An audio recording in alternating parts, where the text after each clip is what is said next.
할렐루야. 153 저녁기도에 오신 여러분들을 주님의 이름으로 환영하고 축복합니다. 오늘도 귀하고 복된 저녁 시간 우리에게 하나님께서 응답의 응답으로 역사해 주시고 또한 하나님의 뜻을 깨닫고 오늘 하루를 잘 점검해 나가는 귀한 복된 시간이 되기를 간절히 소망하겠습니다. 먼저 하나님의 말씀 보도록 하겠습니다. 사도행전 5장 1절에서 6절 말씀까지 보도록 하겠습니다. 사도행전 5장 1절에서 6절 말씀입니다. 우리 같이 한 목소리로 다 함께 봉독하도록 하겠습니다. 시작. 아나니아라는 사람이 그의 아내 삽비라와 더불어 소유를 팔아 그 값에서 얼마를 감춤해 그 아내도 알더라. 얼마만 가져다가 사도들 발 앞에 두니 베드로가 이르되 아나니아야 어찌하여 사단이 내 마음에 가득하여 내가 성령을 속이고 땅값 얼마를 감추었느냐. 땅이 그대로 있을 때에는 내 땅이 아니며 판 후에도 내 마음대로 할 수 없더냐. 어찌하여 이 일을 내 마음에 두었느냐. 사람에게 거짓말한 것이 아니요 하나님께로다. 아나니아가 이 말을 듣고 엎드려져 혼이 떠나니 이 일을 들은 사람들이 다 크게 두려워하더라. 젊은 사람들이 일어나 시신을 싸서 메고 나가 장사하니라. 아멘. 요즘 식당에서 음식을 시켜보면 퓨전 요리는 유행이 지나서 이제 대세가 된 느낌이 듭니다. 중국 음식점에서 한식이 나오고 또 이탈리안 레스토랑에서 김치가 서비스가 되고 또 고깃집에서 피자가 나옵니다.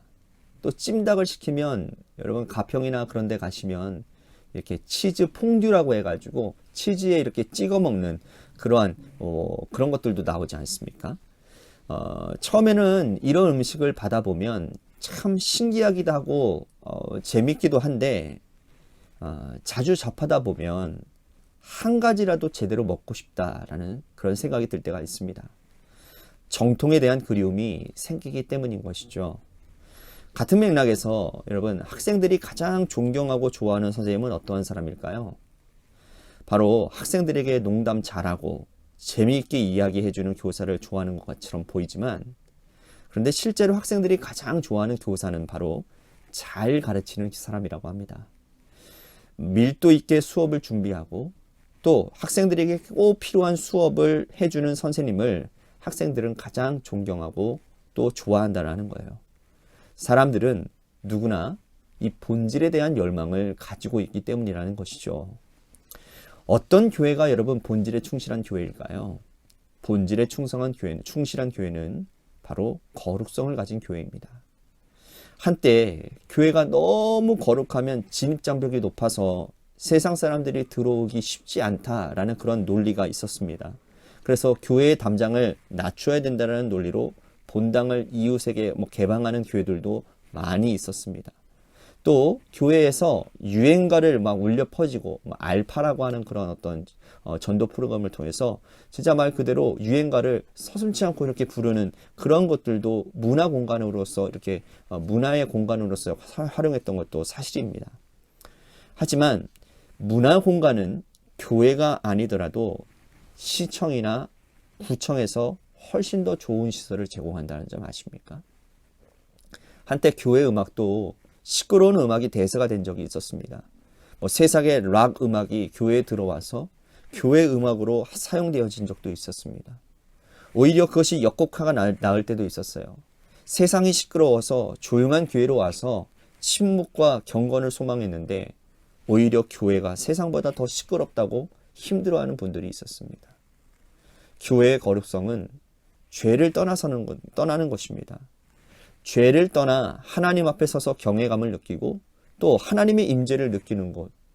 교회 건물이 화려해서가 아니라 성도들의 사랑과 기도에 거룩함을 느낄 수 있는 곳.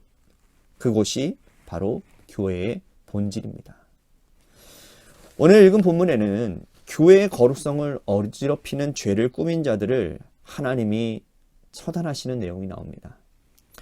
이 땅에 세워진 첫 번째 교회, 예루살렘 교회에 하나님께서 아끼고 사랑하신 교회였습니다. 이 교회에 아나니아와 삽비라고 하는 이름을 가진 부부가 있었어요.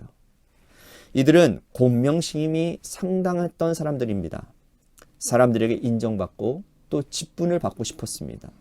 어떻게 하면 사람들에게 존경받을 수 있을까 고민하다가 자신들이 가지고 있었던 재단을 팔아 교회에 내놓기로 결정을 합니다.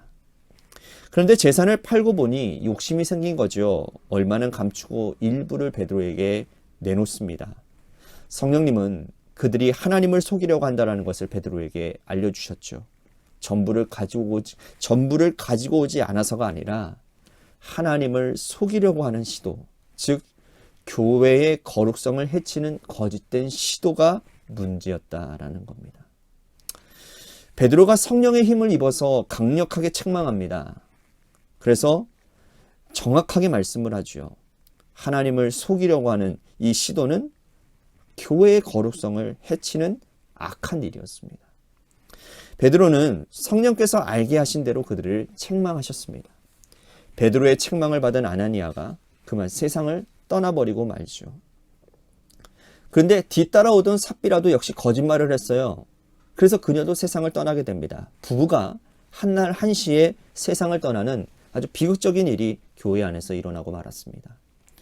우리는 이 사건을 보면서 두 가지 교훈을 얻을 수가 있는데요. 하나는 하나님을 속이면 안 된다라는 것이고, 또 하나는 교회의 거룩성을 해치면 죽음으로 갚아야 된다는 겁니다. 그런데 한 가지 의문점이 일어나게 되는데요. 이 일이 사람이 죽을 만한 것인가 라는 겁니다. 하나님께서 이 정도의 일로 두 사람을 데려가시면요, 오늘 이 시대의 교회에 남아있을 수 있는 사람들이 몇 명이나 되겠습니까? 그렇지 않겠습니까? 이 질문에 대한 하나님의 대답은 뭡니까? 시범 케이스라는 겁니다. 예루살렘 교회는 이 땅에 올 모든 교회의 모델이 되는 겁니다. 하나님은 예루살렘 교회를 세우시고 앞으로 모든 교회의 모델로 삼기를 원하셨다라는 거예요. 앞으로 세워질 모든 교회는 이 예루살렘 교회를 보고 나아갈 바를 정하는 거예요. 그래서 하나님은 그 첫 번째 교회, 예루살렘 교회의 거룩성을 해치는 자를 두고 볼 수 없었던 것이죠. 시범 케이스로 이들을 정리하셨다라는 겁니다. 하나님은 이스라엘 백성들이 출애굽할 때에 이스라엘 공동체에도 죄가 들어오는 것을 용납하지 않으셨죠. 여리고성 전투를 마치고 여리고성에서 탈취한 모든 것들을 하나님의 곳간에 드리라고 했는데 아간이라고 하는 사람이 이를 어기게 됩니다. 하나님은 아간의 생명을 취함으로 그의 죄값을 물었습니다.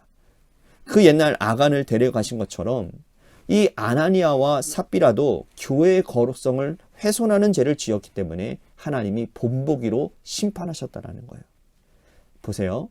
이런 일이 있자 소문이 급속도로 퍼지게 되어졌습니다. 그래서 사람들이 하나님에 대한 두려움을 갖게 되어졌어요. 당연히 두려울 수밖에 없지 않겠습니까? 이 두려움은 그냥 단순히 죽을까 하는 그런 두려움이 아니라 하나님에 대한 경외함이었어요. 우리는 하나님을 어떤 사랑의 하나님, 어떤 죄도 용서하시는 하나님으로 생각합니다. 맞습니다. 맞는 말씀이에요. 성경 곳곳에서 하나님을 사랑이시라고 정의하고 있기 때문이죠. 그런데 하나님의 사랑만 강조하다 보면 우리는 이 사랑 때문에, 이 생각 때문에 우리는 방종에 이르게 된다는 거예요. 기억하세요.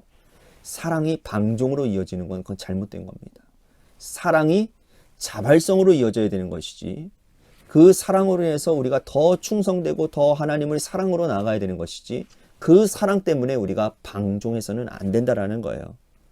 여러분, 손주를 너무 좋아하면 할아버지 수염을 뽑는다는 말도 있지 않습니까? 우리 손주들, 우리 아이들도 보면 할아버지한테 참 못되게 굴 때도 있는 것 같습니다. 할아버지가 너무 잘해주니까 아이들이 정말 만만하게 이렇게 보는 그런 경향들도 있다라는 것이죠. 그런 것 같습니다. 하나님의 사랑만 강조하면 교회의 거룩성을 훼손하는 것을 예사롭게 여긴다라는 거예요. 사람들은 나의 행위가 교회의 거룩성을 훼손하고 하나님을 불편하게 만든다라는 사실을 인지하지 못합니다. 하나님에 대한 경외감은 교회 공동체를 정결하고 깨끗하게 하는 데 도움이 됩니다. 아나니아와 삽비라의 사건 이후에 더 놀라운 일이 일어나게 되는데, 이런 일들이 있으면 교회 무서워서 누가 가겠나? 라고 생각할지 모르겠으나 이 일로 인하여 하나님 앞에 나오는 자들이 더 많아졌다라고 말씀을 하고 있습니다. 참 아이러니하지 않습니까? 교회에서 사람이 죽어나갔다고 하는 소문이 예루살렘에 막 파다하게 퍼져나갔는데 믿고 주께로 돌아오는 사람들이 더 많아졌다라는 거예요. 어떻게 이것을 설명할 수 있을까요? 교회 공동체에서 죄가 떠나면 세상과 다른 차원의 공동체가 됩니다. 믿지 않는 사람들이 속이고 이간질하고 자기 주인이 되어 살아가는데 교회 공동체는 거짓이 없는 거예요. 그래서 교회의 거룩성이 담보가 되어지는 겁니다. 믿지 않는 사람들은 교회를 신뢰하고 많은 사람들이 교회로 들어오게 되는 것이죠. 교회가 거룩성을 가지게 되면 전도에 큰 유익이 있게 됩니다.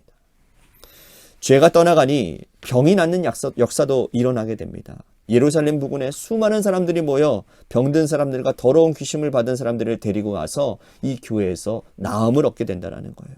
여러분, 죄가 떠나간 공동체에는요, 병나는 역사도 일어나게 됩니다. 초대교회 역사를 바라보며 오늘 우리 교회를 한번 대입해 봤으면 좋겠습니다. 우리 교회는 거룩한 교회입니까? 죄가 용납되지 않는 교회입니까? 나는 우리 교회 공동체에서 말과 행위로 교회의 거룩성을 훼손한 적은 없습니까? 모든 성도들이 합심해서 교회의 거룩성을 세워가야 합니다. 오늘 그래서 이 시간이 굉장히 중요하다고 생각을 합니다. 오늘 여러분 거룩한 교회를 기억하시고 거룩성을 가지고 살아가는 저와 여러분들이 되시기를 주님의 이름으로 간절히 축복하겠습니다. 오늘 말씀을 생각하면서 우리 같이 기도했으면 좋겠습니다. 죄를 떠나보내는 거룩한 교회 공동체의 일원이 되겠습니다. 하나님께서 기뻐하시는 교회를 세워가겠습니다. 우리 같이 이러한 제목으로 기도했으면 좋겠습니다.